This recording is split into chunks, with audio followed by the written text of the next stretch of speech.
ಎಲ್ಲರಿಗೂ ಶಾಹಿನ್ ಎಜುಕೇಷನ್ ಚಾನಲ್ಗೆ ಸ್ವಾಗತ. ಇನ್ನೂ ಯಾರೆಲ್ಲ ಸಬ್ಸ್ಕ್ರೈಬ್ ಮಾಡಿಲ್ಲ ದಯವಿಟ್ಟು ಸಬ್ಸ್ಕ್ರೈಬ್ ಮಾಡ್ಕೊಳ್ಳಿ. ಮತ್ತು ಈ ದಿನ ನಾವು ಈ ವಿಡಿಯೋದಲ್ಲಿ ಮೊದಲ ಪ್ರಯತ್ನದಲ್ಲೇ GPSTR ಪರೀಕ್ಷೆನ ಪಾಸ್ ಮಾಡೋದು ಹೇಗೆ, TET ಯಾರ್ದೆಲ್ಲ TET ಆಗಿದೆಯಲ್ಲ, ಈ ಸದ್ಯ GPSTR HSTR ಮತ್ತು PSTR ಎಲ್ಲನೂ ನೋಟಿಫಿಕೇಷನ್ ಆಗೋದಿದೆಯಲ್ಲ, ಅದನ್ನು ನಾವು ಮೊದಲನೇ ಸಲ ಬರೆಯಾಗತ್ತೀವಂದ್ರೆ ಅದನ್ನು ಯಾವ ರೀತಿ ನಾವು ಪಾಸ್ ಆಗಬೇಕು ಅನ್ನೋದನ್ನು ಈ ವಿಡಿಯೋದಲ್ಲಿ ನಾವು ಒಂದು ಸ್ವಂತ ಅನುಭವನ ನಿಮ್ಮ ಜೊತೆ ಹಂಚ್ಕೋತೀನಿ. ಮತ್ತು ಯಾವ ಬುಕ್ಸನ್ನು ಓದಬೇಕು ಮತ್ತು ಯಾವ ರೀತಿ ಸ್ಟಡಿ ಪ್ಲ್ಯಾನನ್ನು ಮಾಡಬೇಕು, ಅತಿ ಹೆಚ್ಚು ಅಂಕ ಗಳಿಸ್ಬೇಕಂದ್ರೆ ಯಾವ ಸಬ್ಜೆಕ್ಟನ್ನು ಓದಬೇಕು ಅನ್ನೋದನ್ನು ಈ ವಿಡಿಯೋದಲ್ಲಿ ತಿಳ್ಕೊಳ್ಳೋಣ. ಆದ ಕಾರಣ ನೀವು ವಿಡಿಯೋನ ಕೊನೆ ತನಕ ನೋಡಬೇಕು. ಎಲ್ಲರಿಗೂ ನನ್ನ ಚಾನಲ್ಗೆ ಸ್ವಾಗತ. ನೋಡ್ರಿ, ಈ ವಿಡಿಯೋದಲ್ಲಿ ಮೊದಲ ಪ್ರಯತ್ನದಲ್ಲೇ ಪಾಸ್ ಆಗೋದು ಮತ್ತು ಸ್ಟಡಿ ಪ್ಲ್ಯಾನ್ ಮತ್ತು ಬುಕ್ಸ್ ಅನ್ನೋದನ್ನು ಈ ವಿಡಿಯೋದಲ್ಲಿ ನಾವು ತಿಳ್ಕೊಳ್ಳೋಣ್ರಿ. ನೋಡ್ರಿ, ಈ GPSTR ಪರೀಕ್ಷೆ ಅನೇಕರ ಕನಸು. ಅಂದರೆ ಯಾರ್ದೆಲ್ಲ ಕನಸು ಅದೆಲ್ಲ ನಾನು ಗೌರ್ಮೆಂಟ್ ಸ್ಕೂಲ್ ಟೀಚರೇ ಆಗಬೇಕು, ಬೇರೆ ಯಾವುದೋ ಎಕ್ಸಾಮ್ ಕಟ್ಟೋದು ಬೇಡ, ನಾನು ಟೀಚರೇ ಆಗಬೇಕು ಅನ್ನೋದು ನನ್ನದೊಂದು ಕನಸದ ಅನ್ನೋರು. ಮತ್ತು ಅದು ಕೂಡ ಮೊದಲನೇ ಪ್ರಯತ್ನದಲ್ಲೇ ಪಾಸ್ ಆಗೋದು ಕಷ್ಟ ಅನ್ನಿಸಬಹುದು. ಆದರೆ ಸರಿಯಾದ ಪುಸ್ತಕ ಮತ್ತು ಸರಿಯಾದ ಯೋಜನೆ ಇದ್ದರೆ ನಾವು ಖಂಡಿತವಾಗಿಯೂ ಸಾಧ್ಯ, ನಾವು ಎಕ್ಸಾಮನ್ನು ಪಾಸ್ ಮಾಡ್ಬೋದು. ಮೊದಲನೇ ಪ್ರಯತ್ನದಲ್ಲಿನೇ ಮಾಡ್ಬೋದು. ಅದನ್ನು ಹೇಗಂಥೇಳಿ ಈ ವಿಡಿಯೋದೊಳಗೆ ನಾವು ತಿಳ್ಕೊಳ್ಳಂಬ್ರಿ. ಈ ವಿಡಿಯೋ ನೋಡೋದ್ರ ಮೂಲಕ ಯಾರೆಲ್ಲ ಇನ್ನೂ ಓದಕ್ಕೆ ಸ್ಟಾರ್ಟ್ ಮಾಡಿಲ್ಲ ಓದಕ್ಕನ್ನು ಸ್ಟಾರ್ಟ್ ಮಾಡಿರಿ. ಮತ್ತು ಯಾರೆಲ್ಲ ಕನಸು ಟೀಚರ್ ಆಗೋದು ಅದೆಲ್ಲ ಈಗಿಂದನೇ ಸ್ಟಾರ್ಟ್ ಮಾಡಿರಿ. ನೋಟಿಫಿಕೇಷನ್ ಆದಮೇಲೆ ಓದ್ತೀನಿ ಅಂಥೇಳಿ ವೇಟ್ ಮಾಡ್ಕೊತಾ ಕೂಡಬೇಡ್ರಿ.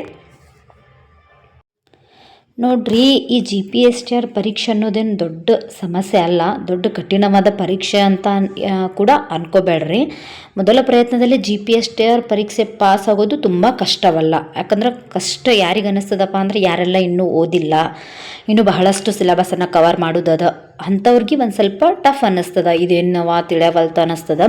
ಒಂದೆರಡು ಸಲ ಸಿಲೆಬಸನ್ನು ಓದ್ಕೊಂಡು ಅದು ಎಲ್ಲ ಸಿಲೆಬಸ್ ಪ್ರಕಾರ ನೀವೆಲ್ಲ ಟಾಪಿಕನ್ನು ಓದ್ಕೊಂಡು ಪ್ರಶ್ನೆ ಪತ್ರಿಕೆನ ಬಿಡಿಸಿ ನೋಡ್ರಿ, ಅನ್ನಿಸ್ತದೆ ನಿಮಗೆ. ಅವಾಗ ಈಸಿ ಅದ, ನಾವು ಪಾಸ್ ಆಗಬಹುದು. ನೀವೇನು ಮಾಡಬೇಕು, ಕಠಿಣವಾದ ಶ್ರಮ ಮಾಡಬೇಕು, ಸ್ಮಾರ್ಟ್ ವರ್ಕ್ ಮಾಡಬೇಕು, ಶಿಸ್ತು ಇರಬೇಕು. ಶಿಸ್ತು ಅಂದ್ರೆ ಒಂದೆರಡು ದಿನ ಓದೋದು, ಮತ್ತು ಆಮೇಲೆ 1 ತಿಂಗಳು ಬಿಡೋದು, ಮತ್ತು ನೆಕ್ಸ್ಟ್ ನೋಟಿಫಿಕೇಷನ್ ಆಗ್ತದವ ಅಂತ ಹೇಳಿ ಕೇಳಿದ ತಕ್ಷಣ ಮತ್ತು ಪುಸ್ತಕವನ್ನು ಕಲೆಕ್ಟ್ ಮಾಡ್ಕೊಂಡು ಓದೋದು, ಈ ರೀತಿ ಮಾಡಬೇಡ್ರಿ. ಶಿಸ್ತು ಇರಬೇಕು. ಸರಿಯಾದ ಪುಸ್ತಕವನ್ನು ಬಳಸಿದರೆ ಖಂಡಿತ ಯಶಸ್ಸು ನಿಮ್ಮದಾಗ್ತದೆ. ನೋಡ್ರಿ, ಯಾರೋ ಒಂದು ಬೇರೆ ಪುಸ್ತಕ ಹೇಳಿದ್ರು ಆ ಪುಸ್ತಕ ತೊಗೊಳ್ಳೋದು, ಮತ್ತು ಇನ್ನೊಬ್ರು ಯಾರೋ ಇನ್ನೊಂದು ಪುಸ್ತಕ ಹೇಳೋದು ಈ ಪುಸ್ತಕ ತೊಗೊಳ್ಳೋದು, ಈ ರೀತಿ ಮಾಡೋಕ್ಕೆ ಹೋಗಬೇಡ್ರಿ.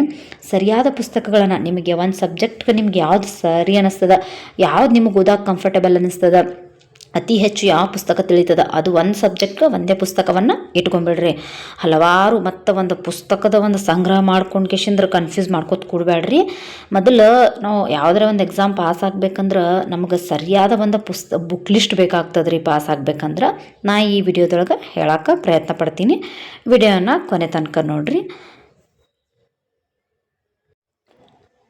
ಫಸ್ಟ್ ಯಾರ್ದೆಲ್ಲ ಈ ನಾನು GPSTR ಎಕ್ಸಾಮ್ ಈ ಸಲ ಪಾಸ್ ಆಗಲೇಬೇಕು, ಅದು ಕೂಡ ನಾನು ಮೊದಲೇ ಪ್ರಯತ್ನದಲ್ಲೇ ಬರೆಯಾಗತ್ತೀನಿ ಅಂತನೋರು ಫಸ್ಟ್ ನೀವೇನು ಮಾಡಬೇಕು, ಆ GPSTR ಪರೀಕ್ಷೆ ಮತ್ತು ನಿಮ್ಮ ಸಬ್ಜೆಕ್ಟ್ ಯಾವುದಲ್ರಿ ಅದು ಎಲ್ಲ ಪಠ್ಯಕ್ರಮ ಸಿಲೆಬಸ್ಸನ್ನು ಕಂಪ್ಲೀಟಾಗಿ ಪ್ರಿಂಟೌಟ್ ತೊಗೊಂಡು ಫಸ್ಟ್ 1-2 ಸಲ ಸಿಲೆಬಸ್ಸನ್ನು ಓದ್ಕೊರಿ. ಅಂದ್ರೆ ಮೊದಲು ಸಿಲೆಬಸ್ಸನ್ನು ಅರ್ಥ ಮಾಡ್ಕೊಳ್ರಿ. ನೆಕ್ಸ್ಟ್ ಏನು ಮಾಡಿರಿ, ನಿಮ್ದು ಯಾವ ಸಬ್ಜೆಕ್ಟ್ ಅದಲ್ಲ ಆ ಸಬ್ಜೆಕ್ಟ್ದು 6ರಿಂದ 10ನೇ ತರಗತಿಯ ಸಮಾಜ ವಿಜ್ಞಾನ. ನಾನು ಈ ದಿನ ಸಮಾಜ ವಿಜ್ಞಾನ ಬಗ್ಗೆ ಹೇಳಾಕತ್ತೀನಿ, ಯಾಕಂದ್ರೆ ನಾನು ಕೂಡ ಸಮಾಜ ವಿಜ್ಞಾನಕ್ಕೆ ಬರೆದು ಪಾಸ್ ಆದಕ್ಕಿದ್ದೀನಿ. ಅದಕ್ಕೆ ನಾನು ಸಮಾಜ ವಿಜ್ಞಾನ ಬಗ್ಗೆ ಹೇಳಾಕತ್ತೀನಿ. ನಿಮ್ಮ ವಿಷಯಕ್ಕೆ ಸಂಬಂಧಪಟ್ಟಾಗ ನೀವು ಅನ್ವಯ ಮಾಡ್ಕೊಳ್ಳಿ. 6ರಿಂದ 10ನೇ ತರಗತಿಯ ಸಮಾಜ ವಿಜ್ಞಾನ ಪಠ್ಯಪುಸ್ತಕವನ್ನು ಕಂಪಲ್ಸರಿ ಓದಬೇಕ್ರಿ. ಅದು ಹೆಂಗಪ್ಪ ಅಂದರೆ ನೀವು ಯಾವ ಪೇಜಲ್ಲಿ ಯಾವ ಆನ್ಸರ್ ಅದ, ಯಾವ ಪೇಜ್ ನಂಬರ್ ಒಳಗೆ ಇದನ್ನು ಓದಿದ್ದ ಅಂತ ಹೇಳಂಗೆ ಈ ರೀತಿ ಓದಬೇಕ್ರಿ ನೀವು ಇದನ್ನು. ಮತ್ತು 11, 12ನೇ ತರಗತಿ ಅಂದರೆ ಫಸ್ಟ್ PU ಸೆಕೆಂಡ್ PU ಪುಸ್ತಕ ಇದ್ದರೂ ಕೂಡ ಓದಿದ್ರೆ ಬೆಸ್ಟ್ ಆಗುತ್ತೆ ರೀ. ಅದರೊಳಗೆ ಸೆಕೆಂಡ್ PU ಪುಸ್ತಕರೇ ಮಸ್ಟ್ ಓದ್ಕೊರಿ ನೀವು. ನೆಕ್ಸ್ಟ್ ಅದೇ ರೀತಿ ಕನ್ನಡ ಪೇಪರ್ 3 ಮತ್ತು ಪೇಪರ್ 1 ಒಂದು ಕನ್ನಡ ಇರುತ್ತಲ್ಲ ರೀ, ಅದಕ್ಕೆ ಗೌರ್ಮೆಂಟ್ ಸ್ಕೂಲ್ ಕನ್ನಡ ಪುಸ್ತಕವನ್ನು ತೊಗೊಂಡು ಅದ್ರ ಹಿಂದಿನ ಕನ್ನಡ ಗ್ರಾಮರನ್ನು ಓದ್ಕೊರಿ, ಭಾಳ ಯೂಸ್ ಆಗುತ್ತೆ ರೀ. ಇಂಗ್ಲೀಷ್ ಕೂಡ ಅದೇ ರೀತಿ ಮಾಡಿರಿ. ನೆಕ್ಸ್ಟ್ ಕಂಪ್ಯೂಟ್ರಿಗೆ ಏನು ಮಾಡಿರಿ, ಕಂಪ್ಯೂಟರ್ಗೆ ಒಂದು ಸ್ವಲ್ಪ ಆನ್ಲೈನ್ ಅಂದರೆ ಯೂಟ್ಯೂಬ್ ಕ್ಲಾಸಸ್ ನೋಡಿರಿ. ಆರೋಗ್ಯ ಮತ್ತು ಮೌಲ್ಯ ಶಿಕ್ಷಣಕ್ಕೆ ಯಾವುದರ ಒಂದು ಒಳ್ಳೆಯ ಪುಸ್ತಕ ಇದ್ದರೆ ಓದ್ಕೊರಿ ಮತ್ತು ಹಳೆ ಪ್ರಶ್ನೆ ಪತ್ರಿಕೆಯನ್ನು ಬಿಡಿಸ್ಕೊರಿ. ನೆಕ್ಸ್ಟ್ ಸಮಾಜ ವಿಜ್ಞಾನಕರೇ 6ರಿಂದ 10ನೇ ತರಗತಿ ಪುಸ್ತಕವನ್ನು ಓದಿದ್ರೆ ಸಾಕ್ರಿ. ಅದೆಲ್ಲ ಕಂಪ್ಲೀಟಾಗಿ ಚೆನ್ನಾಗಿ ಓದಿ ಹಳೆ ಪ್ರಶ್ನೆ ಪತ್ರಿಕೆಯನ್ನು ಬಿಡಿಸ್ಕೊರಿ. ಅದೇ ರೀತಿ ಸೈಕಾಲಜಿಗೆ ನಿಮ್ಗೆ ಯಾವ ಬುಕ್ ಕಂಫರ್ಟೇಬಲ್ ಆಗುತ್ತೋ ಅದನ್ನು ಓದ್ಕೊರಿ. ನಾ ಟಿ ಪಿ ಮಂಜುನಾಥ್ ಅನ್ನೋ ಪುಸ್ತಕವನ್ನು ಓದಿದ್ದೆ ಅಂತ ಹೇಳಿ ಹಲವಾರು ವಿಡಿಯೋದೊಳಗೆ ನಾನು ಹೇಳ್ಕೊಂಡಿನಿ ರೀ. ಮತ್ತು ಈ ಎಲ್ಲ ಪುಸ್ತಕಗಳ ಪಟ್ಟಿಯನ್ನು ನಾನು ಜಸ್ಟ್ ಸ್ಪೀಡಾಗಿ ಹೇಳೀನಿ ರೀ. ಬೇಕಾದ್ರೆ ನೀವು ವಿಡಿಯೋನ ಪಾಸ್ ಮಾಡಿ ಒಂದು ಸ್ವಲ್ಪ ಸ್ಟಾಪ್ ಮಾಡಿ ಕೇಳ್ಕೊಂಡು ಪುಸ್ತಕವನ್ನು ಕಲೆಕ್ಟ್ ಮಾಡ್ಕೊರಿ. ಫಸ್ಟ್ ಪುಸ್ತಕವನ್ನು ಕಲೆಕ್ಟ್ ಮಾಡ್ಕೊರಿ. ನೆಕ್ಸ್ಟ್ ಹಳೆ ಪ್ರಶ್ನೆ ಪತ್ರಿಕೆಗಳನ್ನು ಬಿಡಿಸೋದ್ರಿ. ಫಸ್ಟ್ ಎಲ್ಲ ಸಿಲೆಬಸ್ ಒಂದೆರಡು ಸಲ ಓದಿದ ತಕ್ಷಣ ಹಳೆ ಪ್ರಶ್ನೆ ಪತ್ರಿಕೆನ ಬಿಡ್ಸೋಕ್ಕೆ ಟ್ರೈ ಮಾಡಿರಿ. ನೆಕ್ಸ್ಟ್ ಇದು GPSTR ಪರೀಕ್ಷೆ ನೀವು ಒಂದು ಸ್ವಲ್ಪ ಡಿಸ್ಕ್ರಿಪ್ಟಿವ್ ಟೈಪ್ ಬರೆದಿರ್ತದೆ. ಅದ್ರ ಸಲುವಾಗಿ ನೀವು ನಿಮ್ಮ ಬರವಣಿಗೆಯನ್ನು, ಹ್ಯಾಂಡ್ ರೈಟಿಂಗನ್ನು ನೀವು ಸುಧಾರಣೆ ಮಾಡ್ಕೊಳ್ಳೇಬೇಕು ರೀ. ಮತ್ತು ಅದ್ರ ಜೊತೆ ಸುಧಾರಣೆ ಮಾಡ್ಕೊಳ್ಳೋದ್ರ ಜೊತೆ ಒಂದು ಸ್ವಲ್ಪ ವೇಗವಾಗಿ ಬರೆಯೋಕ್ಕೆ ನೀವು ಕಲಿಬೇಕು ರೀ. ಕಂಪಲ್ಸರಿ ಕಲಿಬೇಕು ರೀ ಎಲ್ಲರೂ ನೀವು. ಒಂದು ಸ್ವಲ್ಪ ಶಾರ್ಟ್ಕಟ್ನಾಗ ನಿಮ್ಮ ಟೈಮನ್ನು ವೇಸ್ಟ್ ಮಾಡದೆ ಒಂದು ಸ್ವಲ್ಪ ಶಾರ್ಟ್ಕಟ್ನಾಗ ಟೈಮ್ ಟೇಬಲನ್ನು ಹೇಳ್ಬಿಡ್ತೀನಿ ರೀ. ಬೆಳಿಗ್ಗೆ 2 ಗಂಟೆ ಪಠ್ಯಪುಸ್ತಕವನ್ನು ಓದೋದು. ಅಂದರೆ ನೀವು ಬೆಳಗ್ಗೆ ಎಷ್ಟು ಗಂಟೆಗೆ ಕೇಳ್ತಿರಲ್ಲ ಅವಾಗ 2 ಗಂಟೆ ಏನು ಮಾಡೋದು, ನಿಮ್ಮ ಪಠ್ಯಪುಸ್ತಕ ಅಂದ್ರೆ ಆ ಸಮಾಜ ವಿಜ್ಞಾನನ 6ರಿಂದ 10ನೇ ತರಗತಿ ಇರುತ್ತಲ್ಲ ರೀ, ಅದರೊಳಗಿಂದ ಪಠ್ಯಪುಸ್ತಕನ ಓದೋದು. ಮತ್ತು ಮಧ್ಯಾಹ್ನ 1 ಗಂಟೆ ಪ್ರಮುಖ ಅಂಶಗಳನ್ನು ಟಿಪ್ಪಣಿ ಮಾಡೋದು. ಅಂದರೆ ಒಂದು ಸ್ವಲ್ಪ ಒಂದು ತಾಸು ನೋಟ್ಸ್ ಮಾಡ್ಬೇಕು ರೀ. ನೀವು ಓದಿದ್ದನ್ನೆಲ್ಲ ಏನೇನು ಓದಿರಲ್ಲ ಒಂದು ಕಡೆ ಶಾರ್ಟ್ಕಟ್ನಾಗ ಬರೆದಿಡ್ಬೇಕು ರೀ. ಭಾಳ ಯೂಸ್ ಆಗುತ್ತೆ ನೋಡಿರಿ ಇದು. ಏನೋ ಅಂಥೇಳಿ ವಿಡಿಯೋನ ಇಲ್ಲಿಗೆ ಏನು ಮಾಡಬೇಡ್ರಿ, ಕಂಪ್ಲೀಟ್ ಎಂಡ್ ತನಕ ನೋಡಿರಿ. ಅಂದರೆ ಅತಿ ಹೆಚ್ಚು ಅಂಕ ಗಳಿಸೋದು ಹೇಗೆ ಎಕ್ಸಾಮಲ್ಲಿ ಅನ್ನೋದು ಕೂಡ ನಾನು ಟಿಪ್ಸ್ ಹೇಳ್ತೀನಿ. ನಾ ಯಾವ ರೀತಿ ಯೂಸ್ ಮಾಡಿದ್ದೆ ಅನ್ನೋದು ಕೂಡ ಹೇಳ್ತೀನಿ ರೀ ಲಾಸ್ಟ್ ನೋಡಿರಿ. ಮತ್ತು ಮಧ್ಯಾಹ್ನ 1 ಗಂಟೆ ನೋಟ್ಸ್ ಮಾಡ್ತೀರಿ. ನೆಕ್ಸ್ಟ್ ಸಂಜೆ 1:30 ಗಂಟೆ ಅಂದರೆ 1 ಗಂಟೆ 50 ನಿಮಿಷ ಅಂತ ಹೇಳಿ ಅನ್ಕೋರಿ. ಅದು ಏನು ಮಾಡಿರಿ, ಅದಕ್ಕೆ MCQ ಅಂದರೆ ಹಳೆ ಪ್ರಶ್ನೆ ಪತ್ರಿಕೆ ಅಲ್ಲಿರುವಂತಹ ಪ್ರಶ್ನೆಗಳನ್ನು ನೀವು ರಿವಿಷನ್ ಮಾಡಿ ಓದ್ಕೋತಾ ಹೋಗೋದ್ರಿ, ಬಿಡಿಸೋದ್ರಿ. 1:30 ಗಂಟೆ ಅಥವಾ 2 ಗಂಟೆ ನಿಮ್ಗೆ ಹೆಂಗೆ ಅನುಕೂಲ ಆಗುತ್ತಲ್ರಿ. ನೀವು ಭಾಳಷ್ಟು ಓದಿದ್ರಂದ್ರೆ ಒಂದ್ಸಲ ಭಾಳಷ್ಟು ಪ್ರಶ್ನೆಯನ್ನು ಬಿಡಿಸ್ಬೋದು ರೀ.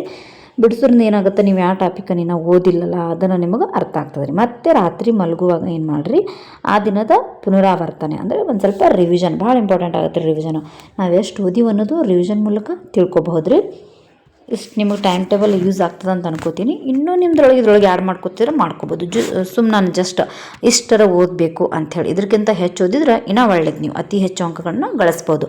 ನನಗೇನೋ ಓದೋಕ್ಕೆ ಆಗಲ್ಲಗ್ಯದ್ರಿ, ನಾ ಗೆಸ್ಟ್ ಟೀಚರಾಗಿ ವರ್ಕ್ ಮಾಡ್ತೀನಿ ರೀ, ನಾನು ನನ್ನ ಫ್ಯಾಮ್ಲಿ ಜೊತೆ ಇದ್ಕೊಂಡು ಅದೀನಿ ಅಂದರೆ ಹೌಸ್ ವೈಫ್ ಯಾರದಾರಲ್ಲ ಅವ್ರಿಗೆಲ್ಲ ಇದು ಯೂಸ್ ಆಗುತ್ತೆ ನೋಡಿರಿ.